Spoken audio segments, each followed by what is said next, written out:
ஆண்டவர் இரட்சகரமாக இயேசுவின் நாமத்தினால் மீண்டும் உங்களை வாழ்த்துகிறேன். நம்முடைய ஆவிக்குரிய சிந்தனைக்காக எசேயா தீர்க்கதரிசன புஸ்தகம் 9ஆம் அதிகாரம் 6ஆம் வசனத்திலே அடுத்த இயேசுவின் நாமம் என்ன சொல்லப்பட்டிருக்கிறது? நித்திய பிதா.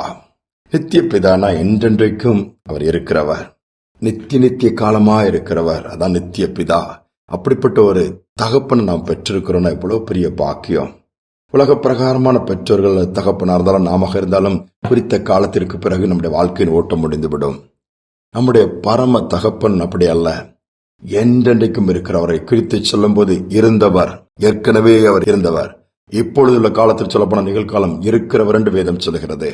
அடுத்து பார்த்தால் வருங்காலத்துக்கு சொல்ல வரப்போகிறவர் சொல்லப்பட்டிருக்கிற இருந்தவரும் இருக்கிறவரும் வருகிறவருமாகி என்றுதான் ஆரம்பிக்கப்படுகிறது. கர்த்தருடைய வார்த்தை சொல்லுகிறது. இன்னைக்கு அநேக நேரத்தில் நம்ம சோர்ந்து போயிருந்தோம். நான் அனாதையா இருக்கிறேன், எனக்கு யார் இருக்கிறா?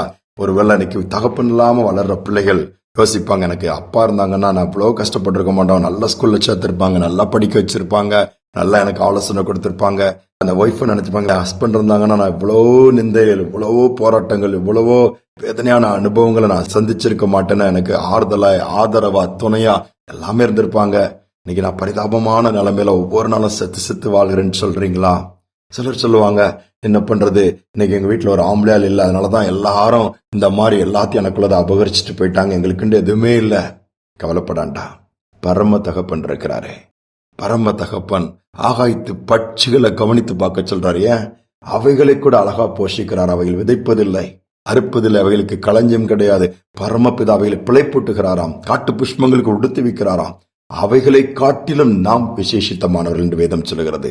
அப்ப நாம் என்ன பண்ண? we are special.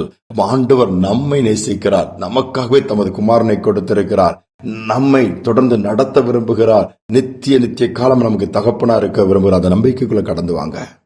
வந்துட்டீங்கன்னா போதும். நான் யாருமே இல்லைன்னு சொன்னீங்கன்னா ஆண்டவர் துக்கப்படுவார். நான் இருக்கிறேன்னு சொல்றாரு. அநேக நேரம் அந்த ஆழத்தை, அதனுடைய ஆண்டுடைய அன்பு நம்ம இன்னும் அறிந்து கொள்ளவில்லை, உணர்ந்து கொள்ளவில்லை என்றுதான் அர்த்தம். இங்க உட்கார்ந்து இருக்கும்போது இப்படி கவலைப்பட்டு உலக பிரகாரமெல்லாம் அவங்க எல்லாம் குடும்பமா இருக்காங்க, அவங்களுக்கு எல்லாம் நல்லா ஆண் துணை இருக்குது, அவங்களுக்கு எல்லாம் இவங்கெல்லாம் இருக்கிறாங்கன்னு சொல்லி அதெல்லாம் தூக்கி போட்டு அவங்க கொஞ்ச காலம்தான். ஆனா நம்மளோட இருக்கிற பரம தகப்பன் நித்திய காலம்.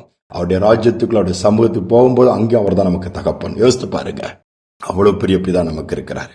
சோ அதனால இந்த நாட்கள்ல முழுவதும் அவருடைய கரத்துல கொடுத்துருவோம். ஒரு கல்லறை தோட்டம் வழியா அப்படியே ஒரு மனுஷன் நடந்து போயிட்டு இருக்கிறாரு, ஒரு கர்த்தருடைய ஊழியக்காரன். ஒரு சிறு பிள்ளை உட்காந்து அழுதுட்டு இருக்குது அந்த கல்லறையில. ஏங்கி அழுது சோர்ந்து போய் கண்ணெல்லாம் உள்ள போய் காஞ்சி போனோமா, அப்படியே சாப்பிட்டே ரொம்ப நேரம் இருக்கும் பொழுது உட்காந்து ஒரு கிட்ட போய், என்னமா ஏமா அழுறான்னா, கிட்ட யாருமே இல்ல, எங்க அப்பா இறந்துட்டாங்க, அடக்கம் பண்ணி இருக்கிறோம். ஏமா நீங்க உட்காந்துக்க வீட்டுக்கு போனதுதானே? எனக்கு யாருமே கிடையாது, எங்க அப்பா தான் எல்லாம், அவங்களும் இறந்து போயிட்டாங்க, நான் என்ன பண்ண தெரியல, அனாதையா இருக்கிறேன்னு சொல்லி மற்றவங்க எல்லாம் சொல்லி பார்த்திருக்காங்க. அந்த பிள்ளை வரல, அழுதுட்டே இருக்கிறதுனால எல்லாம் போயிட்டாங்க. இப்ப அந்த ஊழியருக்கு மனசு ரொம்ப கஷ்டமாயிருச்சு. என்ன இப்படி ஆறுதல் பண்றது? சரி, நான் உனக்கு ஒரு காரியத்தை நான் காண்பிக்கிறேன். வேதத்தை எடுத்து அதுல இயேசுவை பற்றி சொல்லி கொடுத்து, கலாத்தியர் 4:6 அப்பா பிதாவேண்டு நாம கூப்பிடுகிற ஒரு நபர் இருக்கிறாரு, நாம அவருடைய புத்திரரா இருக்கிறோம். அதனால அந்த ஆண்டவரை பிடிச்சுக்கொண்டு அந்த பரலோகத்தின் தேவனை தகப்பனை இன்ட்ரோடியூஸ் பண்ணி விடுறாரு, அறிமுகப்படுத்தி. இப்ப நீ சோர்ந்து போயிடாத, உங்க அப்பா அங்கதான் போயிருக்கிறாங்க, இந்த பரம தகப்பனை நீ பிடிச்சிட்டீன்னா ஒரு நாள் உங்க அப்பா இருக்கிற இடத்துக்கு நீயும் போகலாம், சோர்ந்து போகாதன்னு சொல்லி ஆறுதல் படுத்துறாரு, தைரியம் கொடுக்கிறாரு, ஆண்டவருடைய ராஜ்யத்தின் காரியங்களை போதிக்கிறாரு. அந்த பிள்ளைக்கு ஒரு நம்பிக்கை வருது. கல்லறை தொட்டு எழுந்தாலாம், நடந்து திரும்பி போக ஆரம்பிச்சாலாம், ஒரு தைரியத்தை அவள் பெற்றுக்கொண்டாள்.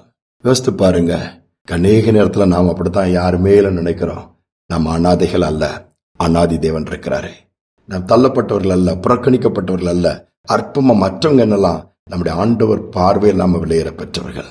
ஜெபிப்போம். அன்பின் தகப்பனே, நீ நித்திய பிதாவா இருக்கிறீங்கப்பா, நீங்க நித்தமா நடத்துறீங்க, அதற்காக ஸ்தோத்திரம். இந்த நாட்கள் உறவுல அனாதை போல இருக்கிற ஒவ்வொரு நாளும் வேலையின் காரியங்கள் அல்லது பிரயாணங்களின் காரியங்கள், குடும்பத்தின் காரியங்களை நினைக்கும் போது தனியால நான் போராடுறேன், தனி மனுஷன் நான் நிக்கிறேன். அல்லது என்னால தகப்பனா இருந்து கூட ஒன்னும் செய்ய முடியல. என் பிள்ளைகளுக்கு எவ்வளவோ காரியங்கள் நான் எதிர்பார்த்தேன், அது அப்படி நடக்கல.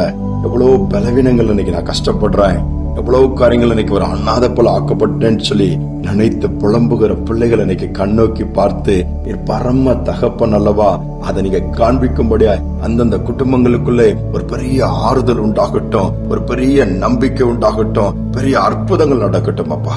இந்த நாளில் அப்படி செய்வதற்காக ஸ்தோத்திரம். நீர் எல்லாமாக இருந்து வழி நடத்துங்க. கண்ணீரை தொடங்க, தைரியத்தை கொடுங்க.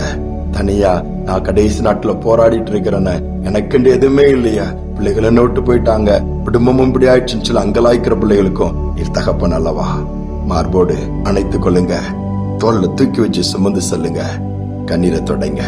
துதிகன மகிமைக்கு செலுத்துகிறேன் இயேசுவின் நாமத்தில் பிதாவே, ஆமேன் ஆமேன். சோர்ந்து போக வேண்டாம், நமக்கு ஒரு பரம தகப்பன் உண்டு. அவர்தான் நித்திய பிதா என்று சொல்லப்பட்டிருக்கிறது. அந்த நம்பிக்கையோடு இந்த நாளை தொடருவோம். மீண்டுமாய் நாளை தினம் சந்திப்போம்.